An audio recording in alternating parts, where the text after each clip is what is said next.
All right, welcome to The Explainer. Today, we're digging into the philosophy of Narayana Murthy, the legendary founder of Infosys. Now, this is a guy whose principles built a multi-billion-dollar empire, but one of his recent ideas has sparked a massive nationwide debate. Let's get right into it. Okay, so this quote right here, it's the key to understanding everything about Murthy. This single idea, company before self, isn't just some slogan on a poster for him. It's the foundational block for his entire worldview, from running a business to, well, building a nation. So where did this intense focus on the collective over the individual even come from? Well, it started way back. Murthy's time working in Paris was a game changer. It shifted him from what he himself calls a confused leftist to a passionate believer in a very particular kind of capitalism. So his whole philosophy, it's really built on this core set of values you see here. It's this mix of personal humility, delaying rewards for a long-term win, and an absolute non-negotiable insistence on fairness. And look, these weren't just nice-to-haves. They were the code he lived by and expected from absolutely everyone in his company. He bundles all of this into a philosophy he calls compassionate capitalism. For Murthy, capitalism isn't just a machine for making money. He sees it as this incredibly powerful tool for making society better. But, and this is a big but, it only works if the leaders at the top practice self-restraint and lead simple lives.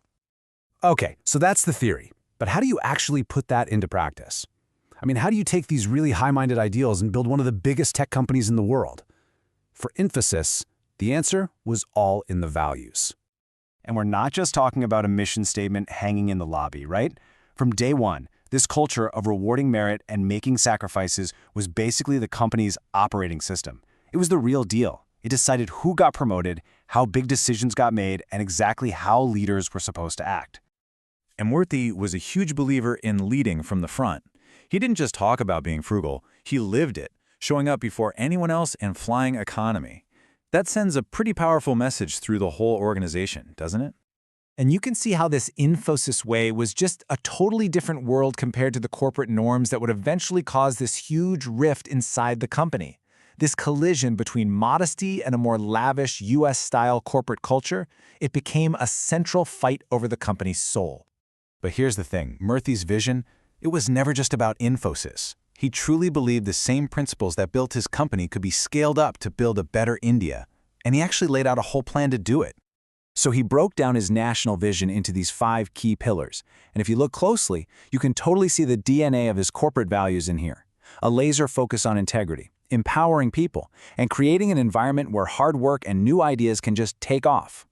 You see, for Murthy, it's all connected. A successful company and a successful nation are basically 2 sides of the same coin. The ultimate goal for both is a system where what matters is how hard you work and how good your ideas are, not where you came from. Okay, but this is where the story gets really interesting.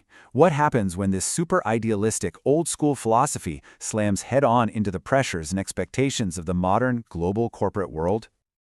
Well, that tension didn't just stay behind closed doors. It absolutely exploded into a huge, very public corporate battle. The founders, with Murthy leading the charge, were terrified that the company's very soul, its core philosophy of modesty and hard work, was being destroyed by a new generation of leaders. And you gotta understand, this wasn't just some disagreement over a budget.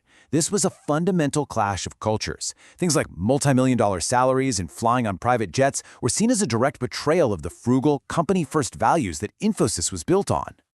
And this whole clash of philosophies, it didn't stay inside Infosys. Oh no, it recently blew up into the public square, sparking a massive national debate, all because of this one single provocative number: 70. Yeah. 70 hours a week. Murthy argued that for India to really accelerate its progress on the world stage, its young people need to adopt the kind of extreme work ethic that you saw in places like post-war Germany and Japan. You can imagine this just ignited a firestorm. Is this kind of personal sacrifice truly necessary for national ambition? Or is that just an outdated demand in today's world? It forces us to ask a really tough question about the true price of progress. All right, so let's take a step back here. When you look at the big picture, what is the legacy of these powerful and, pretty controversial ideas? What's the lasting impact of the Murthy method? His impact is just undeniable, right? He didn't just build a company. He helped kickstart India's entire IT industry. He set a new global standard for how to run a business ethically, And now he's shaping a national conversation about the very nature of work and ambition itself.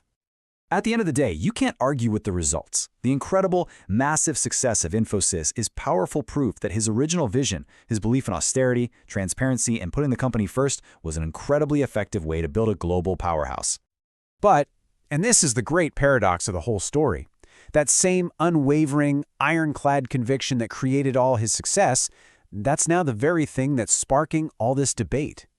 In a world that's so different from 1981, his principles are seen by some as vital and by others as totally out of touch. And that really leaves us, and you, with one last big question to think about. In our world today, is this path of extreme dedication, patience, and sacrifice still the key to success? Or is it maybe a relic of a different time? That's the debate he started, and it's definitely something worth thinking about.